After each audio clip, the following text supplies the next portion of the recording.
నా ఉద్దేశపూర్వకంగా అయితే రవి చేయడం తప్పేం లేదు. కాబట్టి అతను ఎంచుకున్న ఉద్దేశం మీద తప్పు. అందరూ మిడిల్ క్లాస్ పీపుల్స్ ఉంటే అందరూ వెళ్ళి చూడలేరు. Suppose main hero cinema release అయితే 1000 దాకా పెంచుకున్న 600 పెట్టారు. మిడిల్ క్లాస్ పీపుల్ ఎలా చూడగలుగుతారు? సపోజ్ ఇప్పుడు movierieviews.com ఉంది, అది వచ్చేసి చాలా సంవత్సరాల నుంచి ఉంది. మళ్ళీ దాన్ని ఎవరు పట్టుకోవట్లేదు. మూవీ రివ్యూలో వస్తుంది, అన్ని మూవీస్ వస్తున్నాయి, మళ్ళీ దాన్ని ఎవరు ప్రశ్నించట్లేదు.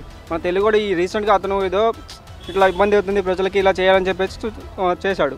దాన్ని ప్రశ్నిస్తారు కానీ మళ్ళీ మూవీ రివ్యూస్ ఎప్పటి నుంచో ఉంది, మళ్ళీ దాన్ని పట్టుకోవచ్చు కదా, దాన్ని ఆపరు. ఇట్లా తెలుగు కూడా ఏదో మన మంచి కోసం ప్రజల కోసం ఇట్లా టికెట్లు పెంచుతున్నారు బాగుంది, అతను కష్టపడ్డాడు, ట్రై చేస్తాడు. అట్లానే అందరూ దీన్ని ఇట్లా అంచనా చేసుకొని ప్రభుత్వం మీద ఒత్తిడి తీసుకొచ్చి టికెట్లు తగ్గించాలి అని ప్రైజ్ కోరుకుంటున్నాను.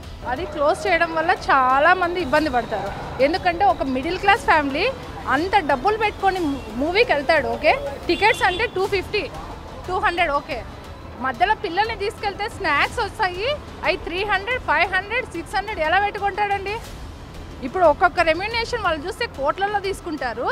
మనకి ఇక్కడ చూస్తే కన్నా కనీసం పిల్లలకి స్నాక్స్ కొనిచ్చే ఇదిలో కూడా ఉంటారు. మిడిల్ క్లాస్ పర్సన్ వెళ్తే కన్నా, ఓన్లీ ఇద్దరు వెళ్తే కన్నా వైఫ్ అండ్ హస్బెండ్ వెళ్తే 1000 రూపీస్, పిల్లల్ని తీసుకెళ్తే 2000. దాంట్లో తప్పేముందండి?